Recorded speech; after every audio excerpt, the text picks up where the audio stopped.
Thank you very much, Mr. Efford, and may I draw the House's attention to my entry in the Register of Members' Interests.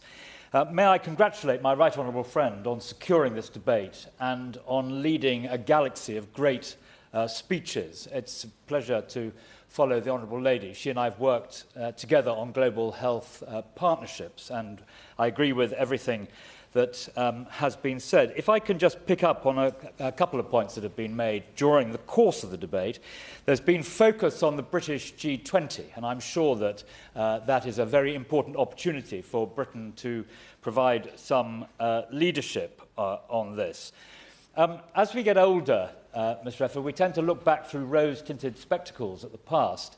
And I want to acknowledge right at the outset that British development policy is by far at its best when it is conducted on an all-party basis. It is not a Labour or Conservative or Liberal policy, it's a British policy. And that has been one of the great glories of it in the past. Also, I think the government has done well in its recent conference, where it brought together a lot of interested parties and helped to underline an appropriate agenda. And also, we must be careful, those of us who really care about this, because we are still in Britain spending an enormous amount of money that are provided by taxpayers, and it is doing a lot of good. So although it's been greatly and savagely diminished, a lot of the spending is very good. So I want to make that clear. And also the government has stuck, I will in just one moment, and also the government has stuck to the 2023 White Paper, which was effectively an all-party White Paper. And I'm very pleased to see they've done that. Yeah. I thank the right honourable member for giving way. I think the point he's making is so critical here. We've obviously seen public support wane in recent years, but protecting and preserving that narrative of the good that we do in the world is important. I think often as a country we tend to look at the floor rather than looking up at the sky. And as a country we've got a monarch of high standing. We are a permanent member of the Security Council. We are a NATO partner. We were a founder member of the United Nations. We're a global financial hub. We've got world-leading universities and research institutions.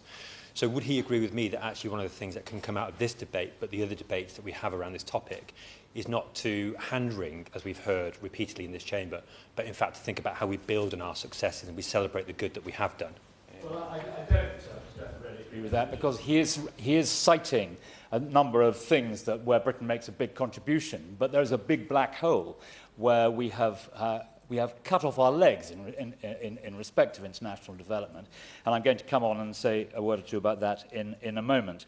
Can I also say that the importance of turning from donor to investor is absolutely right. But if you're investing in a poor country and there isn't adequate health and education, your workforce is not going to be able to attract suitable investment. So we have to be aware about that. We have to always focus on the results agenda, showing that the British taxpayer is getting 100 pence of value for every pound that is spent. I agree with my right honourable friend about the importance of saving ICI, but we have to accept that we will not get a major boost in public support unless it comes from the top. We had an era where there was huge support, led by Tony Blair, led by Gordon Brown, led by David Cameron, and led by Theresa May.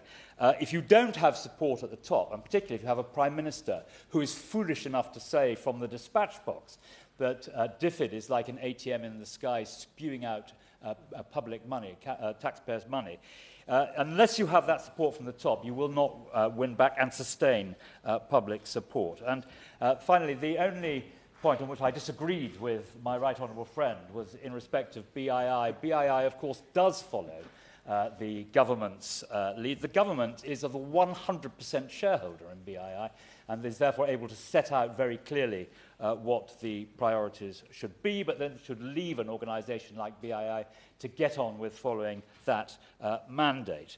Now, Mr. Efford, I would argue that there have been three great losses from the Johnson and the Starmer premiership. And bear in mind that in the last year of the last Conservative government, don't tell the Treasury this, but we actually spent nearly 0.6. So, there was a huge amount of support, but there are three areas where we have seriously lost out. First of all, Britain's reputation. as a result of these cuts, and as was pointed out, these cuts in Britain are more savage pro rata than the cuts in America. The damage to Britain's reputation is acute.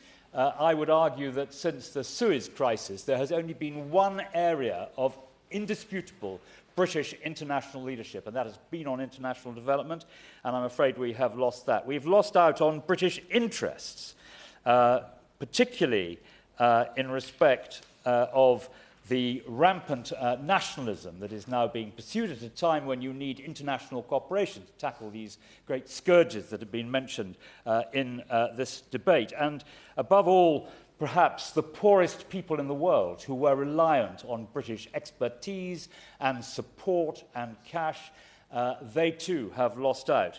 And now is a chance with a new leader who was the Honourable Member, Right Honourable Member for Makerfield, was a part of a government that really championed international development.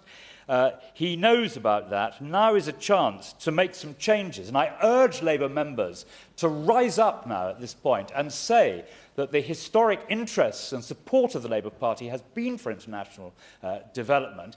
You might expect the beastly Tories to cut aid and development, but you don't expect the Labour Party to do it. Now is a chance to have a real reset.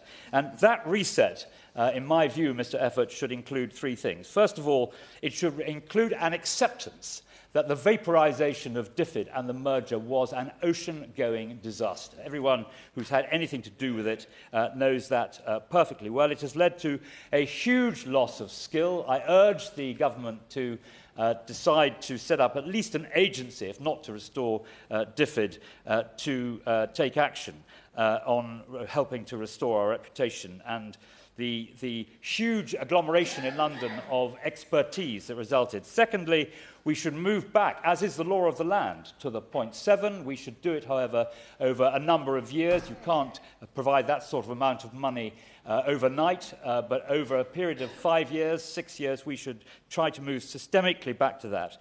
And finally, Mr. Effer, we should understand what the government doesn't understand, which is that defence, diplomacy and development are linked together very tightly indeed. And the idea that taking development money and putting it into defence is the answer to the admittedly absolute requirement to spend more on defence is absurd. Development is the other side of the coin of defence, and I hope the new administration, when it comes in shortly, will take account of some of these matters.